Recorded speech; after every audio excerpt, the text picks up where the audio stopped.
नमस्कार दोस्तों, मेरे इस कहानी के चैनल पर आपका बहुत बहुत स्वागत है। रामायण में मंदोदरी एक ऐसा किरदार है जिसके बारे में लोगों को न केवल जानने की दिलचस्पी होती है बल्कि जिससे कईयों को सहानुभूति भी होती है। मंदोदरी को रामायण में रावण जैसा क्रूर नहीं बताया गया है, जिस कारण लोगों की राय उसके बारे में अलग है। लेकिन बहुत से लोग ये नहीं जानते हैं कि मंदोदरी कौन थी, उसका जीवन कैसा था और वो रावण की पत्नी कैसे बनी। तो जानते हैं, हिंदू पुराणों में मंदोदरी के बारे में एक बेहद दिलचस्प पौराणिक कथा वर्णित है, जो बताती है कि मंदोदरी का जीवन एक साधारण अप्सरा के रूप में शुरू हुआ था, लेकिन महान असुर रावण की पत्नी बनकर एक मंजिल तक पहुंची।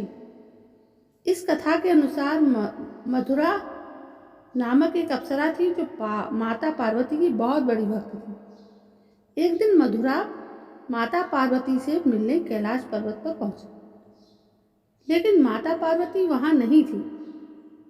मधुरा वहां माता पार्वती का इंतजार करने लगी, लेकिन तभी उसकी नजर महादेव पर पड़ी। महादेव को देखकर वो उन पर इतनी मोहित हो गई और एक अप्सरा होने के कारण उनको आकर्षित करने में लग गई। कुछ समय बाद जब माता पार्वती वहां पहुंची तो मधुरा को इस हरकत को देखकर बहुत गुस्सा हुआ। गुस्से में आकर माता पार्वती ने मधुरा को मेढक बनने का श्राप दे दिया और कुएं में 12 सालों तक रहने को भी कहा। भगवान शिव को मधुरा के लिए देवी पार्वती का क्रोध बहुत अधिक लगा। महादेव स्वभाव से स्थिर थे और उन्हें मधुरा की हरकत का ना तो तनिक भी भान था और ना ही उन्हें कोई फर्क पड़ा था। इसलिए वो मधुरा की हरकत से क्रोधित नहीं थे और उन्होंने माता पार्वती को भी समझाने का प्रयास किया कि ये श्राप बहुत ज़्यादा है। महादेव के समझाने के बाद माता पार्वती मान गई और उन्होंने मधुरा को 1 साल तक कुएं में रहने को कहा। मधुरा 1 साल तक कुएं में पूजा करती रही। उसी दौरान असुरों के देवता मयासुर और उनकी पत्नी हेमा के 2 पुत्र थे। वो चाहते थे कि दोनों को एक बेटी हो। पुत्री की चाहत में दोनों कई सालों तक कठोर तपस्या करते रहे। मधुरा का भी 1 साल पूरा हो, उसके बाद वो अपने असली रूप में आ गई और मदद के लिए पुकारने लगी। मधुरा एक छोटी बच्ची के स्वरूप में थी। मधुरा की आवाज़ सुनकर मयासुर ने पूजा समाप्त की और उस बच्ची की जान बचाई। मयासुर को लगा जैसे उसे वरदान के रूप में पुत्री मिल गई, इसलिए उसने मधुरा को गोद ले लिया और उसका नाम उन्होंने मंदोदरी रखा। कुछ सालों बाद जब रावण मयासुर से मिलने गया तो वो मयासुर की बेटी मंदोदरी को देखकर मंत्रमुग्ध हो गया।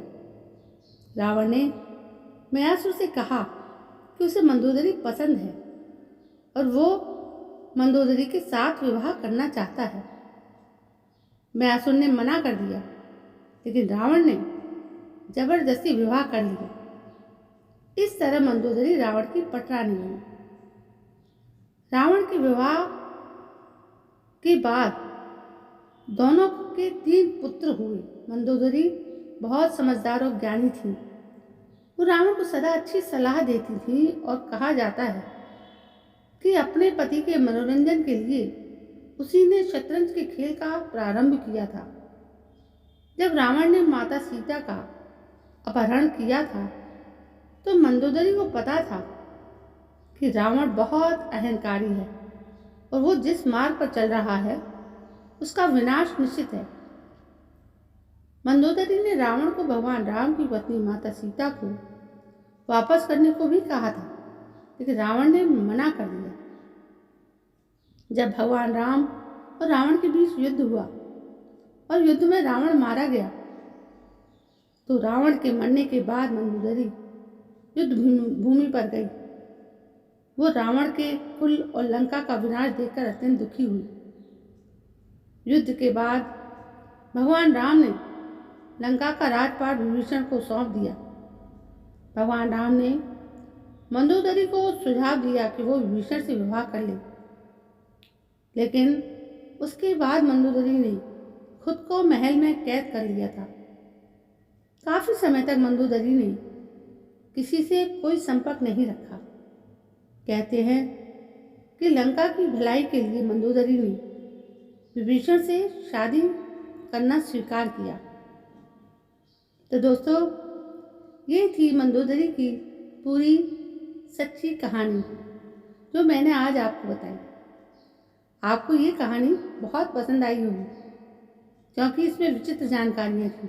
दोस्तों, ऐसी ही कहानियों को लेकर मैं आपके समक्ष उपस्थित होती रहती हूँ।